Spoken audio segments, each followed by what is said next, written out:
Hi, how you doing? I wanted to do a video about spiritual discomfort.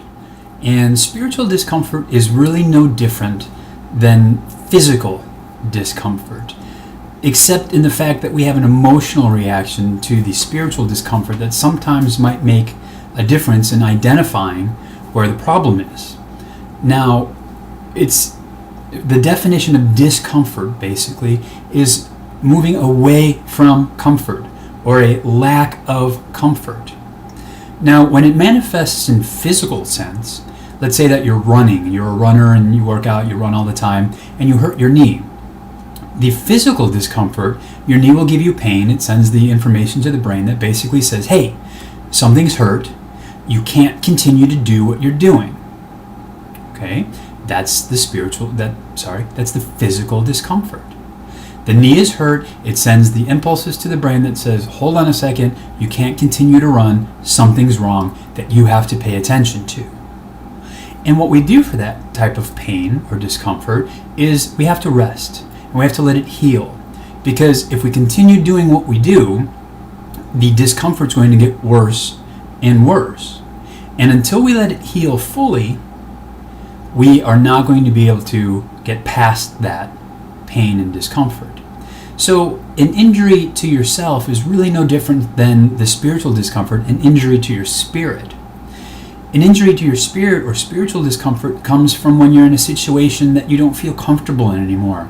A lot of times people can relate to this in a relationship sense, possibly a job sense, or maybe you're doing something that you know you shouldn't be doing any longer, whether it's an addiction or something like that. But the discomfort that we feel on the inside is simply the same way spiritually that the physical pain tells us to do. It registers to the brain and says, hey, we can't continue to do what we're doing. You have to pay attention to this. And the idea is that we have to identify the problem and we have to heal. And unless we heal fully, just like if we went back and started running on that knee, we will continue to injure ourselves in a spiritual manner.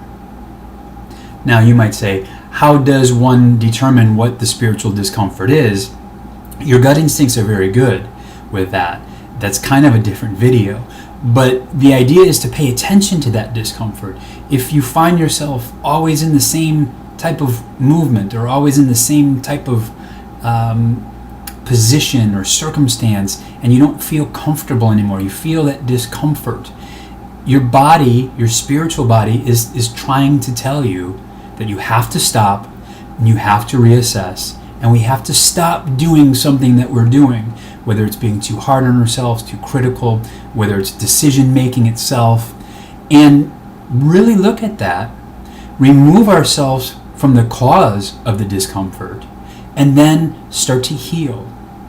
And once we heal, and we heal by not making those decisions anymore, by not putting ourselves in that situation any longer, then that spiritual discomfort will fade, and we feel whole again, and we feel good again. So it's a really good analogy to compare spiritual discomfort and physical discomfort because they're both the same thing. Stop what you're doing. Pay attention to the pain. Don't continue doing what you're doing because the pain and discomfort will get worse. Figure out what it is, stop doing it, heal, and then move on. So that's just a quick little video on spiritual discomfort. Thank you.